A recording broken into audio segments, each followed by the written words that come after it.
क्या तैयारी करती है आलियाना? आलियाना सबसे पहले तो मेरा जो वैनिटी है उसको सबसे ज़्यादा क्यूरोसिटी उसकी होती है कि उसके अंदर क्या है। हाँ, नहीं ईद की क्या तैयारी होती है? चूड़ियाँ खरीदने कभी फलक गए हैं उसकी?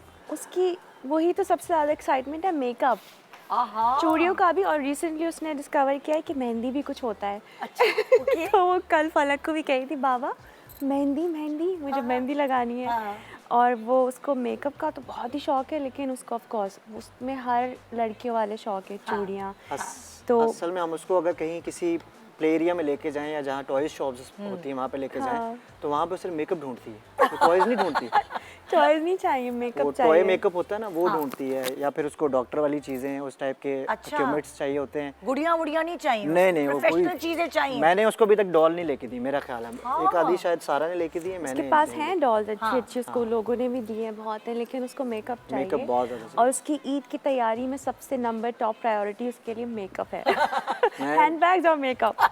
और मैं ये सोच सोच के परेशान होता हूँ कि खर्चा बढ़ता जा रहा बहुत है, मेकअप तो बढ़ेगा। बहुत महंगा मिलता है। पहले बेगम ब्रांडेड बैग्स लेती थी, अब बेटी आ जाएगी थोड़े अब दिनों बेटी में। आ जाएगी और थोड़ा ही अर्सा, आपको पता है कि जल्दी बड़े हो जाते हैं हाँ। बच्चे, तो मुझे अब लगता है कि माशाल्लाह आप लोगों की ये 5वीं ईद होगी शादी के बाद की, है ना हमारी माशाल्लाह? जी इंशाल्लाह। सो अब अगर मैं तुमसे स्टेजेस में पूछूं, आप दोनों से ही पूछूंगी कि इन 5 सालों में क्या डिफरेंस आया आहिस्ता आहिस्ता? ज़रा आप मैच्योर भी होते हैं, आपका बॉन्ड और भी ज़्यादा, it was an arrange marriage, है ना? वन जी, साइडेड जी, लव और अरेंज कम लव कह सकते हैं। मेरी और साइड से लव था हाँ, ज़्यादा। यहाँ से तो वो वाला बॉन्ड इन 5 सालों में कैसे आप लोग डिफरेंशिएट करेंगे अलग अलग ईदों को? देखिए, जो अकेले ईद होती है वो तो बहुत ही डिफरेंट होती है। हाँ। हमारी शादी के बाद जो पहली ईद थी बिल्कुल अकेले थी, हाँ। तो उसका बिल्कुल ही एक डिफरेंट होता है, बिकॉज आप अकेले मियाँ बीवी आप बहुत इंजॉय भी करते हैं।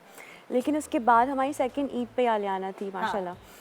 तो उसके जब से वो हुई है तो हमारी ईद, हमारी पूरी ज़िंदगी उसके अराउंड ही है। इर्द-गिर्द। तो हमें यही होता है कि उसके मैचिंग के कपड़े बनाए, उसके साथ पहने। तो यही आई थिंक बहुत बड़ा फ़र्क है हाँ। हमारी ज़िंदगी में कि जब से आलियाना आई है अब हम, और मेरी कोशिश ये होती है कि हम उसको रमज़ान की सारी जो चीज़ें होती हैं छोटी छोटी, हमारे बचपन में जो हमने खुशियाँ देखी सीखी, रमज़ान की अहमियत, ईद की अहमियत, वो सब मैं कोशिश करती हूँ कि वो अब वो सब कुछ वो अपने उसके दिमाग में आना शुरू हो कि ईद, बिकॉज ये ईद उसकी पहली ईद थी जिसमें वो थोड़ी सेंसिबल थी, समझ रही थी कि ईद क्या होती है।